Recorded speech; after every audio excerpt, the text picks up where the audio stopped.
el lenguaje, inclusive las praxis, las taxis, que también son parte de, no sé si conocen esos términos, pero hoy día los tienen que evaluar, o mejor dicho, ustedes van a tener que aprender para evaluar los kinesiólogos, que no solamente vamos a evaluar el sistema nervioso, sino que lo que vamos a hacer es trabajar en base a esto. Así que cualquier duda o consulta, no se asusten, son altas días porque la vamos a dividir entre el día y el jueves. No voy a hacer una cátedra gigante, pero cualquier duda o consulta, de inmediato, por favor. Las funciones cerebrales superiores también neuropsicológicas, porque lo que estudia esto es la neuropsicología más que nosotros, pero lo que hace el kinesiólogo es establecer algunos estándares para poder establecer comunicación, entregar información, etc. Uno de ellos va a ser el lenguaje, pero antes de comenzar con esto, me gustaría que vieran la siguiente imagen. ¿Qué se le viene a la mente con eso? Con eso. Comunicación. Con esa imagen. ¿Qué le da como sensación? Comunicación. Nada, una foto. Acá. ¿Qué más sencillo? Comunicación. El lenguaje, diálogo, la palabra, etc. Vamos a entender que el habla, la palabra, a veces la parte kinésica o la parte neurológica, tiene que tener cuidado cómo lo van a expresar, pero lo vamos a dejar como un lenguaje. Ustedes saben que es un lenguaje que yo estoy emitiendo ahora, es el lenguaje que se expresa. Y también ustedes tienen otro lenguaje que están activando en este momento, la mayoría, que es el lenguaje comprensivo. Entonces vamos a ver esa diferencia y con los usuarios también es importante dejarlo definir. Esto de acá, para que la abuelita pueda reconocer que es un rectángulo, un cuadrado, lo que sea. ¿Qué necesitamos nosotros tener como información? ¿O qué necesitamos nosotros tener para reconocer objetos, saber para qué sirve, por ejemplo, esto? Para desplazarme, para manejar. ¿Qué necesito? La memoria. Si no tengo memoria, se me olvidan las cosas constantemente, voy a tener problemas quizás de ejecución de algunas tareas. Esto de acá, esta interpretación, ¿qué se le viene a la mente? Ellos de la nada así caminando, vamos. Esto es cómo el cuerpo se va expresando también, cómo yo conozco mi cuerpo y puedo ejecutar una función. Lo podríamos denominar como una praxis. Es un movimiento con un objetivo. Yo no hago un movimiento por hacerlo porque eso sería un movimiento alterado, pero casi siempre todos los movimientos del ser humano son prácticos. En caso de ustedes, necesitan moverse para cumplir un objetivo. ¿Qué es esto? Entonces nos vamos a enfocar en esto de forma bastante general, porque la idea es después cuando ustedes estén en niveles superiores puedan entender estos procesos un poquito más a más escala, o inclusive especializarse ya cuando sean kinesiólogos, a lo mejor les gusta mucho el trastorno del lenguaje, del movimiento, etc. El primero, estimados, si yo coloco esa imagen, eso representa el lenguaje expresado, pero ¿qué también representa? El lenguaje comprendido. Yo creo que más de alguna vez usted ha tratado de expresar una idea y las personas la entienden de otra manera. O al revés. Usted mismo interpreta una idea como la que no corresponde.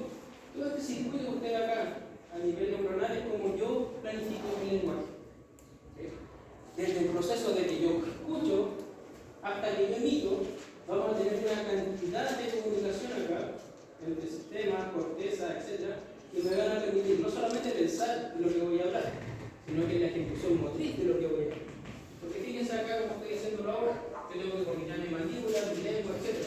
Todo eso es a nivel cortico-vulvar, como diría en la literatura. Pero hay personas que lamentablemente hay ciertas áreas que pueden estar alteradas.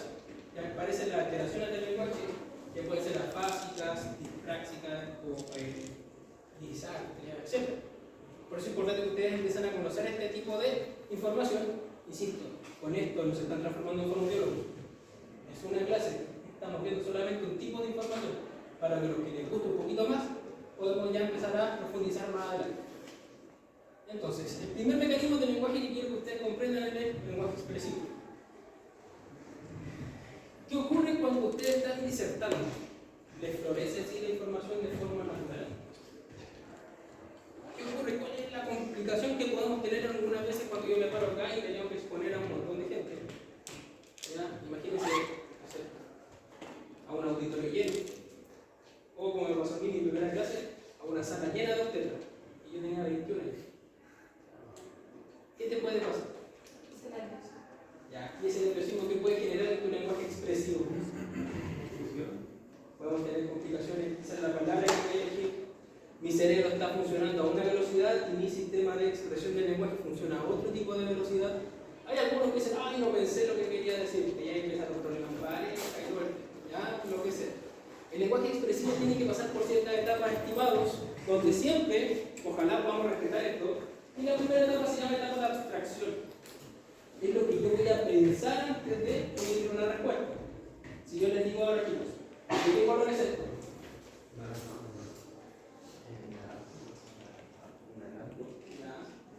¿De qué color es eso? Yo le digo que es el lila, y este, no sé, amarillo, muscular, como le dicen otros colores. ¿Qué diferencia podríamos tener entre uno y otro? El concepto, solamente el concepto. Por lo tanto, la etapa de abstracción es una etapa, por así decirlo, mental, en donde nosotros lo que va a ser expresado lo tenemos que pensar. ¿Y de qué va a depender de que yo tenga hartas herramientas para poder dar una respuesta? De la segunda etapa, de la etapa léxico-simbólica. En este caso, esa etapa o el léxico, para los que quieran aprender la palabra, viene de memoria. Entonces, lo que yo hago es ir pensando en lo que yo voy a expresar. Segunda etapa, voy buscando en mi memoria todos esos recovecos de información, de palabras, de conceptos, etcétera, que yo quiero empezar a utilizar para expresar mi idea. Y finalmente, la expreso a través de la parte motriz, que sería el movimiento de mi mandíbula, de mi lengua, etc. ¿Qué puede ocurrir? Puedo tener alteraciones acá, puedo tener alteraciones acá inclusive, que no son porque la persona quizás no tenga conocimiento, sino que ahí tenemos una complicación neurológica, de patologías, o personas que tienen daño en esta primera etapa, que tienen problemas para poder entender algún concepto, almacenarlo, expresarlo, etc. ¿Sí? Por lo tanto, pues no se olviden, tres etapas: abstracción, pensamiento del lenguaje expresado, léxico simbólica, memoria, o sea, todo lo que involucra recordar, definir, etcétera, todo lo que está en su memoria a largo plazo. Y la etapa motora es más que nada, la expresiva como tal. ¿Sí? ¿Dudas hasta acá?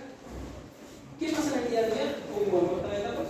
Deberíamos tener, deberíamos ocuparlo.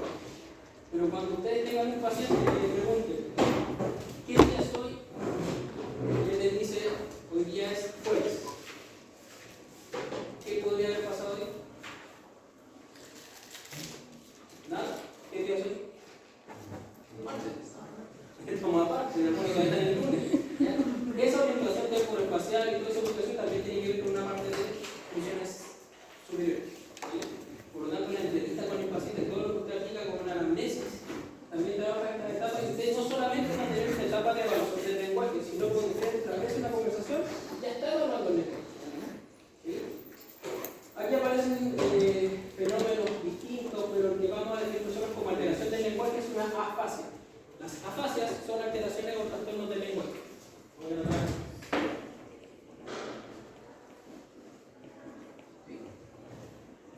Ahora, si es una afasia a lo que el paciente quiere expresar, se denomina afasia expresiva. ¿Sí?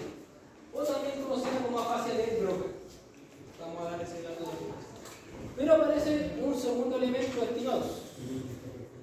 ¿Por qué? Porque yo cuando hablo con alguien, ¿qué quiero establecer? Una comunicación. ¿Ya? Por algo yo estoy hablando y la persona que debería estar haciendo, ojalá comprendiendo lo que estoy intentando hacer ahora con usted. ¿Vale? A través del lenguaje como herramienta, le estoy enseñando del lenguaje también. Por lo tanto, una segunda etapa importantísima es la etapa de la comprensión. Acá se invierte un poquito el esquema anterior, que era abstracción, por decirlo con memoria, y la tercera que era la expresión. Acá partimos por un nivel sensorial, que es escuchar. ¿Órgano funcional de la audición cuál es? ¿Qué órgano usa usted para escuchar? Ese no, déjalo. El oído, un sentido. ¿Ya? Porque tenemos todos los conductos de la oreja ahí. ¿Qué problemas podemos tener ahí?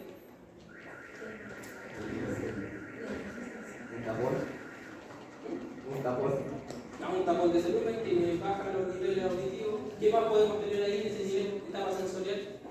¿Qué parte puede estar alterado? Tenemos el octavo como parte que es el auditivo.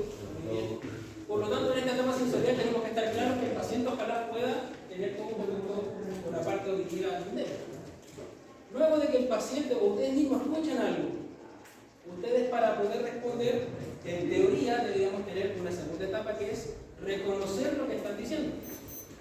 ¿Ya? Ejemplo clásico, usted va caminando por cualquier parte y diga, Lucho, usted sabe que no es Lucho, usted entiende que no es Lucho y no se debería dar cuenta. Igual se da cuenta de que lo sabe, pero la persona que se identifica como Lucho va a querer la casa. ¿Por qué? Porque él sabe que ese es su nombre. ¿Okay? Pero ¿qué pasa si yo grito en 21 meses y digo, ¡oye! Todos van a querer la casa, porque no es como puntual. A mí me dicen oye que me reconozco como un oye. ¿Ya? Entonces todo ese proceso mental también es parte del lenguaje comprensivo. ¿Qué ocurre con la segunda parte? Que va a depender también de mi conocimiento y después de la comprensión. Y que yo esas palabras las pueda almacenar dentro de mi sistema nervioso y comprender, eso es abstracción. ¿Ya? Porque usted una letra, chicos, una palabra o esto, ¿tiene forma? En otro país esta F es una F. Esto es un símbolo. Para mí esto es un símbolo, como la numérica, que nosotros seguimos las normas de algunos lados, pero en otras partes esto no significa nada. Yo le doy ese concepto porque yo tengo un concepto abstracto. Si usted va por la calle y ve una luz roja, ¿qué es lo que hace? Frenar. Debería frenar si va manejando. Si ve la verde, seguir. Si ve el amarillo, precaución y usted acelera más. ¿Ya? ¿Por qué el rojo es detenerse? ¿Por qué el verde es avanzar? ¿Y por qué el amarillo está si nadie le hace caso? ¿Quién le dio esa capacidad de poder de hacer colores para decidir si yo paso o no paso? A nivel cultural. ¿Sí? Si yo voy ahora caminando por la calle y a mí se me ocurrió ir en puro calzoncillo, culturalmente, ¿cómo se ve? Puede ser, en otros países andan así, por la vida, o en otras sociedades también. Por lo tanto, tenemos que nosotros tener esta etapa de abstracción, que tiene que ver más que nada donde vamos a estar englobando de cómo yo voy a comprender el mensaje. ¿Cuál es el gran problema, estimados? Muchas veces no pensamos lo que vamos a hablar y no procesamos lo que quiero escuchar. Entonces escucho lo que quiero escuchar y expreso lo que nunca pensé en expresar. ¿Ya? Ahí aparecen los problemas de la vida. Ahora, no vamos a ver eso ya una parte más psicológica para el lado nuestro. Si el paciente no escucha bien, ¿cuál es mi complicación ahí? Tengo un canal nuevo. La comunicación debe tener que tratar de buscar por otro lado para poder crear información. Y si el paciente no puede expresar sus ideas, pero sí me comprende, ¿qué voy a tener que aprender yo? ¿Cómo tienes tú? A tener otros canales de información para yo comprender, en este caso, su lenguaje. El más clásico, ¿quién sabe el lenguaje de señas? ¿Sabe lo que es? Una locura. Pero todo lo que usted quiere toca un paciente o un usuario sordo, ¿ya? En donde usted va a tener que expresar su tratamiento porque no van a tener complicaciones además que quizás en la guía comunicativa. ¿Cómo se va a expresar con él? ¿Cómo va a trabajar con él? Piensen, ya ustedes como kinesiólogos van a trabajar con ellos. Les recomiendo hacer un curso de lenguaje de señas. Más que hacer otro tipo de cursos de tape y los colores, ¿ya? O de ventosas y cosas así. Yo creo que primero tendría que yo vigilar hacia dónde voy a apuntar y cuál es mi criterio como kinesiólogo si abarca a todas las poblaciones. Si usted no sabe lenguaje de señas, ¿cómo se va a comunicar con ella? ¿Con la otra persona? El tratamiento no va a funcionar, va a ser como que usted lo toma, ¿ya? Y parte del tratamiento se pierde porque el paciente no comprende qué es lo que está haciendo. Entonces lo invito, siempre a hacer cursos por aquí y por allá. Voy a tratar de gestionar un curso, ¿ya? Para ustedes, ojalá, para que vengan a hacer una charla o un par de charlas respecto al trabajo con ciego y el trabajo con sordo.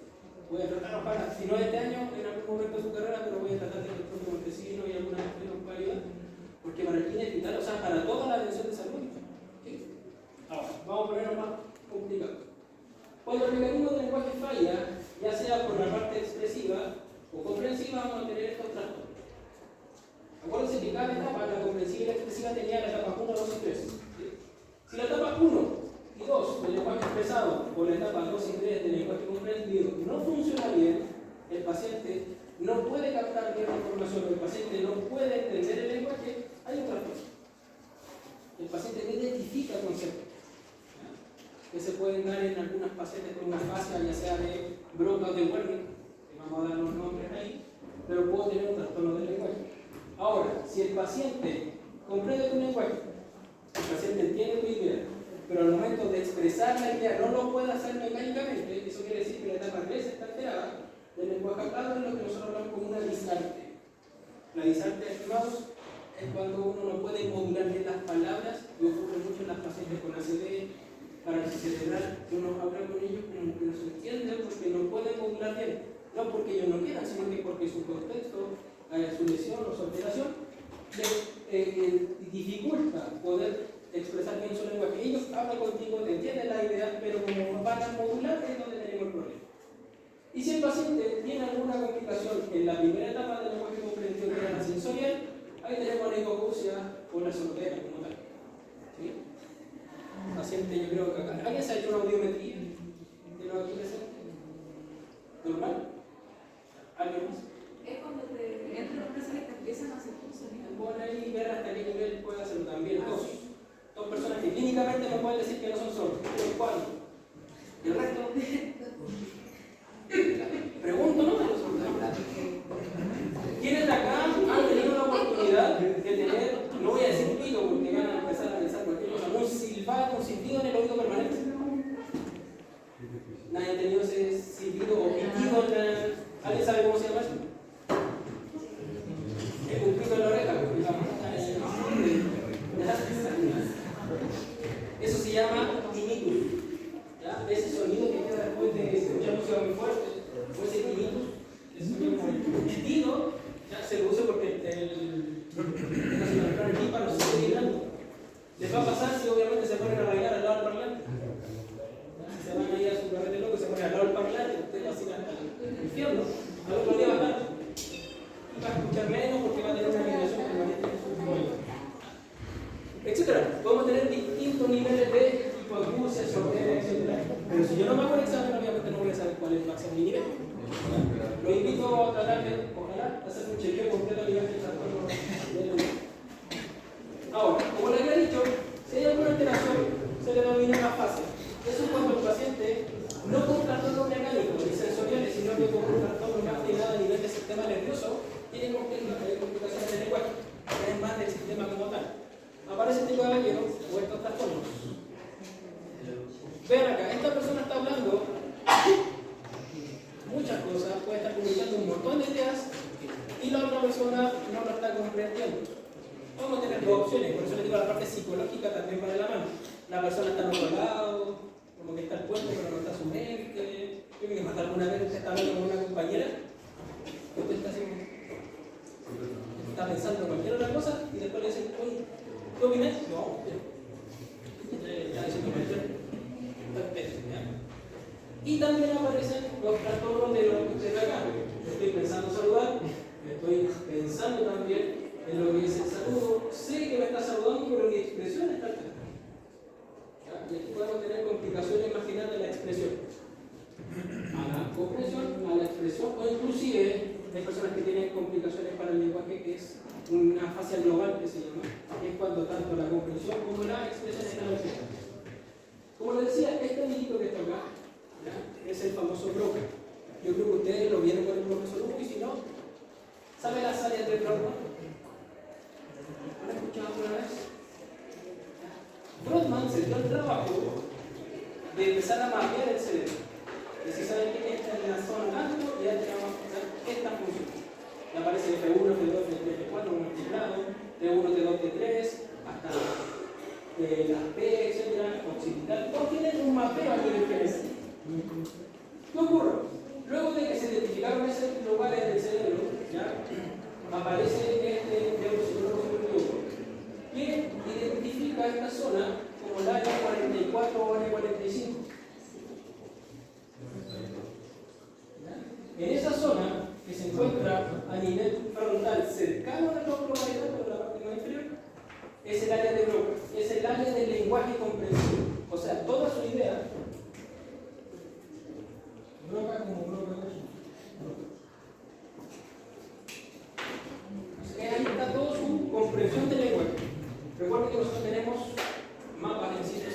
mientras más específico sea nuestra función, más territorio vamos a ocupar en el cerebro.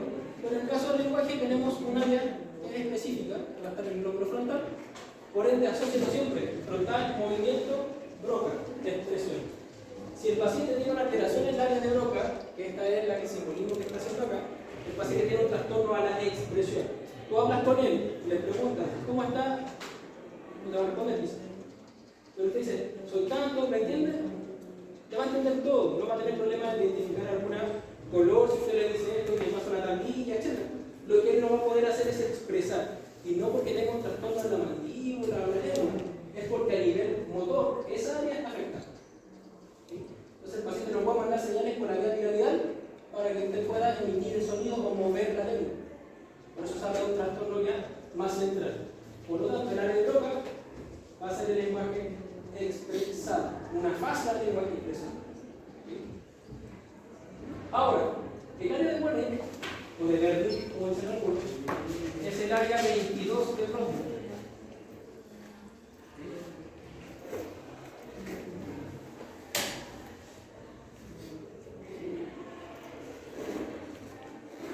Este área es la que corresponde al área de la comprensión. Se encuentra en el lóbulo temporal.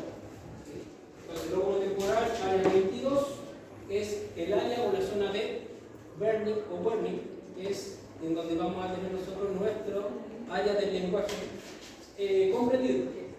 ¿Sí? Expresado, Broca, comprendido, Wernicke o Wernicke. ¿Sí?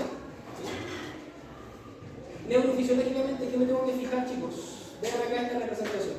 Existe acá una serie de organizaciones a nivel del sistema nervioso. Lo mismo también. Nuestro cerebro se repliega para poder tener más información en menos espacio. Y las circunvoluciones que se forman acá son para poder optimizar este recurso. ¿Qué ocurre? Como el lenguaje en el ser humano se expresó tanto y empezó a evolucionar tanto, hasta que empezó a llegar a las redes sociales y ya se fue abajo. Pero el tema del lenguaje llegó a un punto donde maduró tanto que tenemos circunvoluciones que van a comunicar estas dos áreas. Por lo tanto, yo cuando expreso algo o lo comprendo, proceso todo en este lugar y después ya estoy comunicando todo lo que yo quiero hablar para poder expresarlo también. O sea, es dinámico. No es que ustedes procesen, se compren y después de la respuesta. Esto es dinámico. Entonces podemos tener acá un circuito normal. Pero ¿qué pasa con la persona que no puede comprender la idea? Obviamente la expresión no va a estar acorde. Y lo mismo, la persona puede tener acá una expresión que no corresponda y va a tener acá también una expresión que sí lo puede hacer. Tenemos trastornos en el lenguaje. ¿Sí? Y muchas veces ocurren en edades tempranas. Y los neurólogos o los papás no se dan cuenta. Pregunta, ¿a qué edad debería empezar a hablar un niño? ¿A qué edad empezó a hablar usted? El mejor ejemplo usted mismo. Cuando entra a la boca se habla a comunicar que para el chico. ¿Cuál fue su primer palabra? El papá dijo la mamá, la mamá dijo la mamá, etc. Pero chicos, ustedes empiezan a comunicarse. ¿Desde qué edad empiezan a comunicarse? ¿Desde que nacen? ¿Usted sabió de la lectoferina? ¿Qué fue lo primero que debería haber hecho? Y el llanto, ¿qué es lo que es? Su forma de comunicación. Inclusive vamos a observar que el llanto, hay una mamá, los papás más o menos, ¿ya? Identifican este llanto es porque tiene hambre, este llanto es porque está sucio, este llanto es porque está aburrido. El papá está llorando, ¿ya? Es porque uno tiene menos quizás esa sensibilidad, pero con el tiempo puede ser capaz. Pero es su forma de lenguaje, ¿sí? Entonces, ¿qué pasa? Si viene un poquito más primitivo cuando somos más chiquititos, esto se va especializando. ¿Y qué necesitamos para que nuestro lenguaje sea lo más hermoso del mundo? Si ustedes van a estar acá leyendo constantemente, van a enriquecer estas áreas, van a poder tener mayor bagaje de información para poder expresar sus ideas. Si ustedes no leen mucho y solamente se quedan con los links o que estudian por TikTok, obviamente que no voy a tener mucha información para poder expresar ideas. Y eso me genera un límite en mi stock de palabras. ¿Qué les recomiendo, chicos? Lectura. Sé que para acá, cuando ustedes están estudiando, dicen, no, leer una diapositiva de 40, no. Leer no es lo mismo que estudiar. Yo estoy diciendo leer por ahora para poder entender. Ya después la comprensión es otra lado. Pero si usted deja de leer, vamos a tener una limitación en el vocabulario. Y esa limitación en el vocabulario también ideas con los usuarios. Tampoco le estoy diciendo que a los pacientes o sus usuarios más adelante le digan, oh, es que usted tiene una alteración en el ligamento rotuliano y unas palabras ritmomantes no funcionan. Pero usted tiene que tener esa idea para poder tener un lenguaje tan amplio para poder expresar con sus pares, con sus usuarios y con sus amigos. Pasar de un lenguaje clásico, hermoso, clínico, al COA, así que usted utiliza con sus compañeros, es hermoso. Ya usted va a ser un licenciado hermoso, que está genial, y después puede pasar a la pénica acá, ya hablando con sus compañeros. Pero todo un manejo del lenguaje, del contexto. También tiene que empezar a entender. Por lo tanto, si el paciente tiene una alteración acá, chicos, es una fascia de Berni, es una fascia de Broca, y si tiene alterados los dos, se habla de una fascia global. Tiene tanto alteración en la comprensión como en la expresión de su lenguaje. Si son los dos, Hay un montón de fascias, pero la global, esta de aquí. Cuando están las dos. ¿Sí? La fascia de Broca, expresiva. La fascia de Berni, comprensiva. Y tenemos muchas más. Anómica, transcortical, de conducción, que esta más que nada va a ser por las vías, etc. Por eso no nos quiero meter más allá, porque si nos metemos a eso ya nos vamos a fonoaudiología como tal. Lo que ustedes tienen que entender, el paciente no lo entiende o el paciente no expresa su idea, tengo que buscar otro mecanismo de dar información. entonces para la prueba de esos dos. Eso. Denle, Broca, global. Pero que la tengan en consideración. Por ejemplo, un niño con SEA puede tener una fase o TEA, como se le dice también. ¿Sí? Puede que no.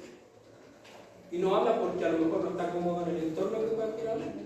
Entonces tampoco yo puedo decir un niño no expresa a fase de globo. Tengo que tener mucha información para poder expresar ese niño también. ¿Sí? ¿Dudas hasta acá? En esta primera parte. ¿Tenía alguna pregunta? Su comprensión. Expresión. Lenguaje hablado. Y la global, el paciente ni le comprende ni expresa. ¿Ah, sí? No sé.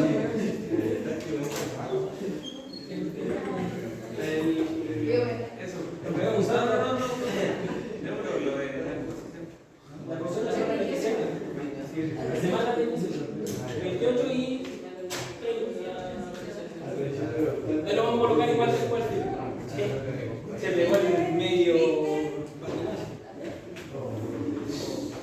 Chicos, para mayor información del lenguaje hay algunos libros, ¿ya? Pero sigue siendo Fulminoni el libro base. Fulminoni se va más hacia lo neuropsicológico, insisto, da muchas fases, muchas definiciones. Fíjense con la que hemos visto, no voy a tratar de profundizar más allá. Segunda función cerebral superior. Praxis. ¿Sí? Si yo hago esto,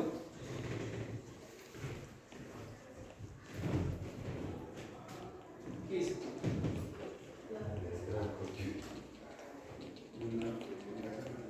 Tenemos una comunicación no verbal, ¿no? Pero, ¿qué pasa si yo lo ofrezco a una persona y no lo recibe?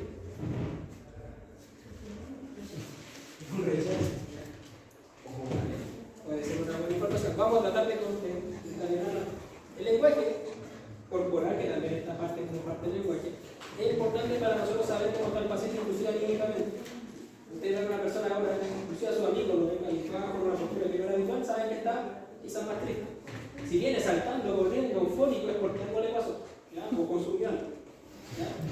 Pero el paciente expresa a través del movimiento. Los usuarios también expresan a través de esos gestos que usted va a ver. Pero hay que diferenciar gestos que vienen con un objetivo y gestos que son más que nada involuntarios. Los gestos con objetivos se denominan praxis. Que habitualmente van a ser gestos que van a ir acompañados de una meta y su parte psicológica también. Si usted ve esta imagen, ¿qué observa? ¿Lo hizo de forma involuntaria? ¿Está haciendo un asco? Quizás. ¿Y un asco? Lo hizo de forma voluntaria.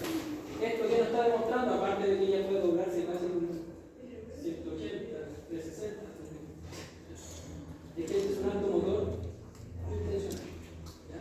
Cuando hablamos de actos motores con intención o con objetivo, hablamos de praxis, ¿sí? O también, como nos dicen los libros, gestos proposicionales o, más que nada, como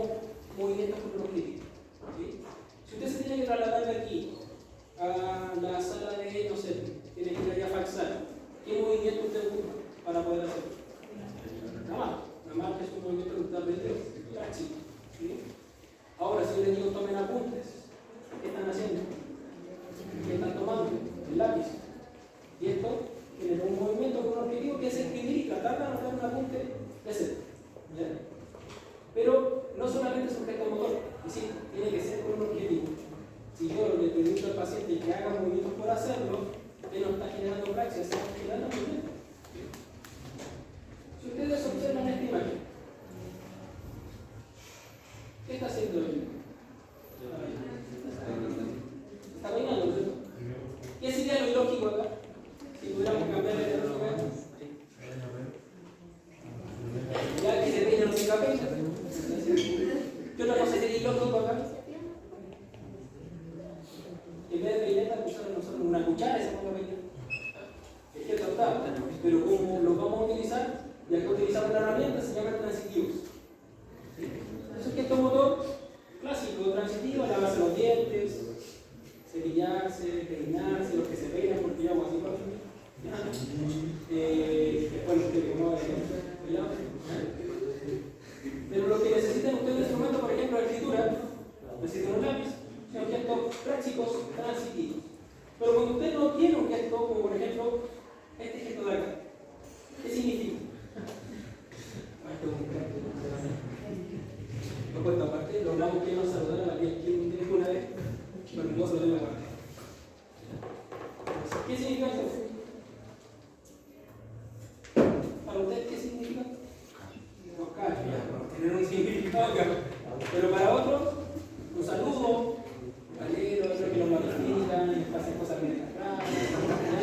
Pero si yo hago esto, ¿qué significa? Bien, en su mayoría, pero no sé. En otras personas es muy rápido. Pero ya normalmente saben que esto es un gesto ya con un objetivo de saludar. Si usted es así, no puede ser todo, puede ser. ¿Y usted cuando se ve en la calle cuando hace? Ese gesto es uno. Y sigue caminando. No estoy saludando a nadie. Tampoco es no, que estoy saludando a una lengua. Hola, ¿cómo estás? Nada. ¿Sí? Las cosas, ¿está ahí? También, o sea, hay gestos que uno comprende porque está en un contexto ideal. Pero no necesita una herramienta que eso significa que es intransitivo. Muchos gestos motores, ¿ya? Que pueden darnos esta sensación de que el paciente está generando un movimiento con un objetivo distinto, pero también nos puede determinar alguna que no está hablando. Vean acá. Esto de aquí, ¿qué se le viene a la mente? La sanguínea. Transitivo, pero la imagen ocupa una herramienta para poder crear un movimiento. Intransitivo no es necesario tratar. Fíjese también en las personas, no quiero que estén mirando fijamente, pero quienes uno tiene que observar mucho. Hay personas que no lo hacen cuando caminan. Así, ya más rápido. ¿Pero por qué no lo hace la gente? Es normal lo hacer. O sea, las personas que no lo hacen son aquí, vamos a decir la normal. No, es un tipo de marcha. Cuando hagamos marcha lo voy a en un saco ahí de baño cuando estén, quiénes son normales y quiénes no, pero va a ser lo mismo. Pero es un gesto motor habitual. Pero si usted camina un paso lento, si usted camina encorvado, si usted camina de esta forma, es normal. Es una praxia alterada. Es una marcha parkinsoniana. Los mismos, en este caso, los adultos con Parkinson, en el temblor, la disidencia que los principales bajan para descender esa gravedad y el paso bajo.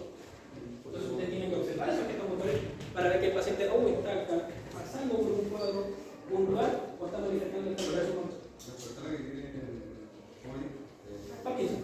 se puede recordar la noche. Depende de muchos factores.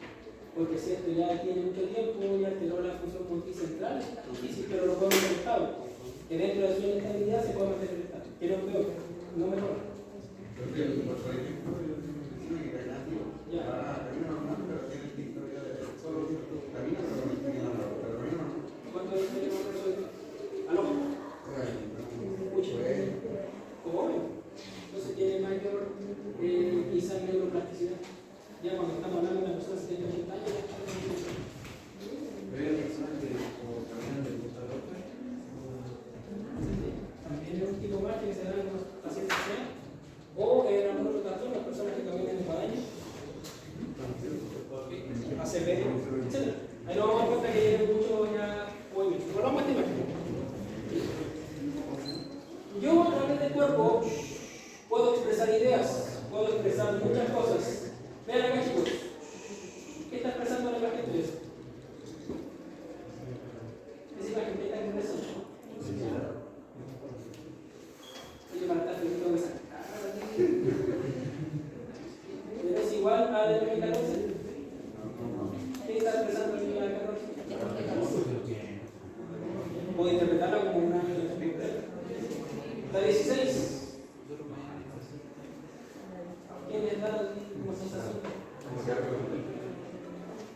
trabajo, chicos, yo creo que ustedes la han escuchado, de el famoso lenguaje corporal, tiene que ver con la praxis. Si usted va donde un kinesiólogo que está todo el rato tieso, mirando fijamente a los ojos y no tiene forma de expresarlo, obviamente como que perdió un poquito. Tampoco le digo que se vayan hacia el otro lado, donde algunos empiezan como a abrazar desde la primera sesión. Tienen que tener ahí la parte psicológica bien trabajada. Pero cuando el paciente puede expresar todo a través del movimiento y lo hace a través del objetivo, eso se denomina una persona eupráxica. O sea que tiene todo el conocimiento, tiene todo el control de sus movimientos, no tiene alteraciones en la ejecución de la parte motor, que tiene algún propósito. Eso sería eupráxico. Praxia normal. Pero si esto no está presente y el paciente no demuestra este dominio corporal, no logra ejercer esta función, se denomina apraxia. ¿Sí? Y entre medio tenemos los pacientes que son dispráxicos, que tienen una alteración en la praxia. Praxia normal, praxia alterada totalmente, y la dispraxia es lo intermedio, donde tenemos quizás una alteración funcional. Chicos, para poder hacer un movimiento, ¿qué hacen ustedes en una primera etapa? Pensar en el movimiento. Muy bien. Reconocer qué movimiento voy a hacer. La segunda etapa, ¿cuál sería? Ya pensó, dice, yo voy a pegarle una patada a ese individuo que está ahí porque me está molestando. ¿Cómo haces? Ya, no estoy pensando cómo hacerlo. La segunda, ¿cuál sería? Hacerlo, pasar directo del dicho. La segunda, tomar la decisión si lo voy a hacer o no. ¿Ya? Muchos de ustedes han tenido esa necesidad motriz. ¿Ven? Hoy no, si yo puedo saltar de aquí y hay un hoyo. O usted dice, no, si yo además en la bicicleta puedo saltar esa rampa y voy a caer. Usted en su mente dice, yo caí en mi mente. Pero tiene que tomar la decisión si lo va a hacer o no. Voy a levantar ese peso que está el triple del peso mío, porque yo en mi mente ya lo visualicé y ¿cómo se dice? ¿Cómo se dice? Yo, decreté que en mi mente iba a ser el movimiento. Y no fue. Es tomar una decisión en base a si el movimiento es necesario o no, o si lo voy a hacer o no. Y el tercer ya es representarlo mentalmente para después ejecutarlo. ¿Cuál es el gran problema de muchos usuarios? Esta parte está alterada. Y ejecutan solo por ejecutar. No tienen feedback, no tienen una retroalimentación.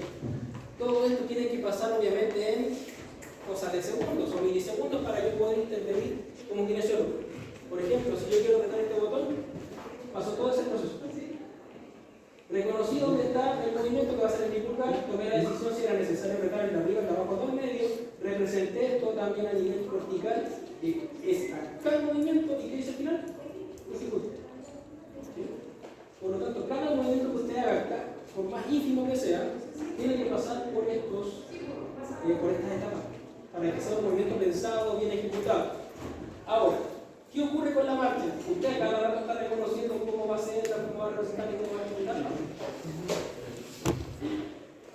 Por ejemplo, ahí la madre va caminando.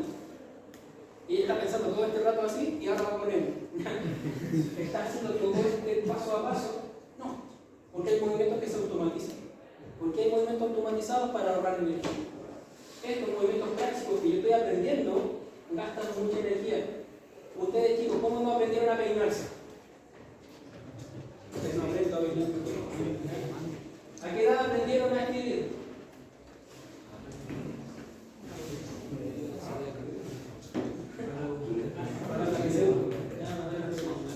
¿A qué edad?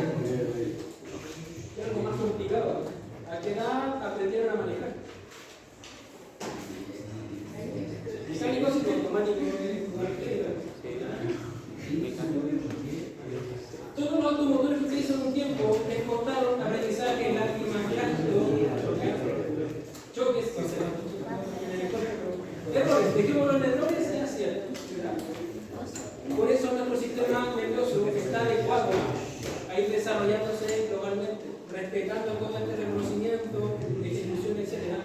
Para que después con el tiempo el paciente lo pueda hacer también.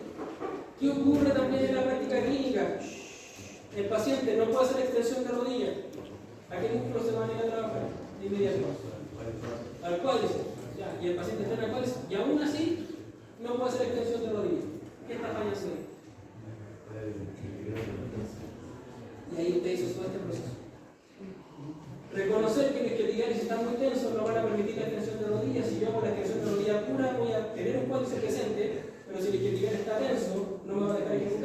Usted reconoció, decidió, representó, hizo toda esa materia y la aplicó al ámbito motor de su usuario. Y eso es lo que usted va a tener que hacer con su día a día más adelante. Empezar a entender por qué el movimiento del paciente no se ejecutó, siendo que él lo quiere hacer, pero no lo puede hacer. ¿Ya? Cuando hay alteraciones, chicos, en el reconocimiento, vamos a denominar como agnosia a la etapa en donde el paciente no puede reconocer el movimiento a nivel central. Un paciente agnóstico o agnóstico es el que no va a tener acceso a la información que usted trae almacenada en su inicio de la parte motora sobre el mismo. ¿Qué es el control del movimiento? ¿Qué es lo que es extensión, flexión? Eso, si bien usted no lo aprendió cuando estaba chiquitito, usted aprendió a dominar su cuerpo. Los pacientes agnósticos lamentablemente no pueden hacer eso. En cambio, si un paciente tiene alteraciones, ya sea desde la segunda a la cuarta etapa, estamos hablando de una apraxia verdadera.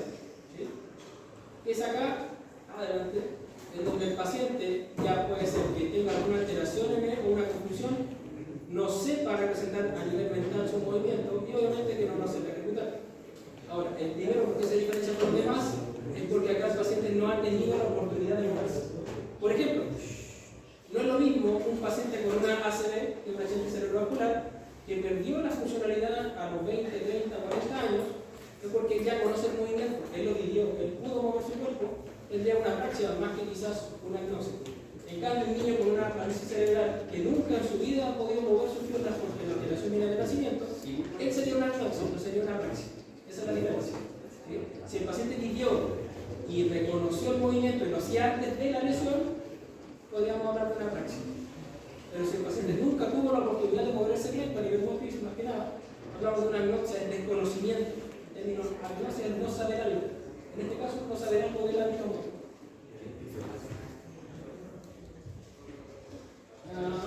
Entonces, el término apraxia, estimados, es cuando el paciente tiene alteraciones en no reconocer objetos como herramientas o procesamientos centrales que están alterados para ejecutar un movimiento. Por ejemplo, si yo les coloco acá una bicicleta estática, ustedes saben qué es lo que es una bicicleta y cómo funciona. ¿Qué hay que hacer para que una bicicleta funcione? Pedalear. Entonces ustedes tienen conocimiento del objeto y del movimiento. El paciente no podría reconocer quizás lo que es una bicicleta porque tiene una alteración, o sí lo reconoce, pero va a tener una alteración en qué movimiento tengo que hacer acá. No puede hacer con las manos, o se sienta y no sabe qué hacer. Por eso tiene que entender si el paciente tiene una apraxia, ya sea instrumental o del movimiento como tal. Aquí van a estar las divisiones. Cuando el paciente no sabe usar el instrumento, porque yo creo que esta imagen lo dice todo, ¿no? ¿Qué pasa? ¿Qué está pasando acá? ¿Qué está mal? ¿O está bien? ¿Qué hacen eso? ¿Para qué sirve, estimado, la tijera? ¿Cuál es su función? Cortar. No sé que usted lo sabe, que su profesora de kinder te enseña a cortar. Ahora que lo haga bien o lo haga mal, otra cosa. ¿Para qué sirve esto, estimados? ¿A qué línea? ¿Ha inyectado? ¿No? Van a tener que aprender igual. Cada vez estamos teniendo más acceso a fármacos. Lo más seguro que cuando usted salga ya tengamos ya acceso a fármacos. Inyecciones sí, médicas y como andar inyectando. ¿Para qué sirve eso, chicos? ¿Qué es? Un cono, ¿qué es lo que es? ¿Qué es eso? Y ahí tienen que tener cuidado.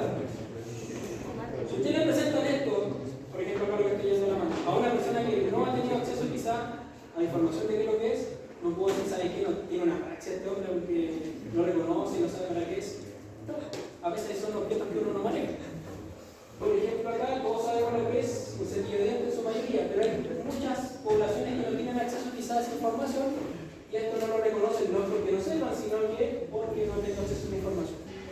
Por lo tanto, ¿cuál es la idea de esto? Si el paciente a nivel motor ejecuta el movimiento, lo puede hacer, pero lo ejecuta mal porque la herramienta no es la adecuada, se habla de una praxia ideatónica. O sea, el paciente hace el movimiento, pero lo hace con un objeto o una herramienta que no corresponde. ¿Cuándo se ve esto? ¿En qué paciente, en qué tipo de usuario tiene que tener?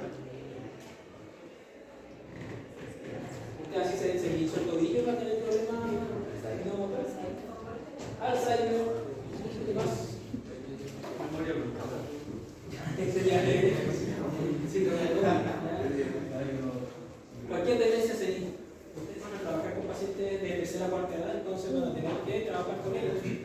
Ustedes le dicen, ya, vamos a trabajar, vamos a hacer, no sé, un gesto con el secador de pelo. Y si ellos nunca en su vida tuvieron acceso a un secador de pelo, es algo normal para ellos. El cepillo, la tijera, un lápiz, que es lo más común que hacemos. ¿Ya? Ahora, si el paciente no puede hacer el movimiento, es una apraxia ideomotriz. El paciente no puede ya procesar internamente, ¿qué es lo que tiene que hacer? ¿No? Yo le puedo decir a un niño, lamentablemente, digo, salta. ¿Sabe lo que es saltar? Sí, sí sé lo que es saltar. Porque el lenguaje hace no salta. No lo va a saltar. ¿Por qué? Porque tiene una alteración central en donde vamos a tener acá complicaciones y poder mandar señales para que salte. Tiene una confusión interna, por así decirlo. Conoce el concepto, sabe lo que es saltar, lo ha visto, pero cuando yo le pido que lo ejecute, no lo puede hacer porque no tiene esa facilidad de poder mandar señales centrales al resto del cuerpo. Entonces, ¿qué significa que lo procesa pero no sabe? No lo ejecuta a nivel corporal. Y la aleatoria, que era la anterior, bueno, ya un paralelo, tiene que ver con instrumentos más que ¿sí?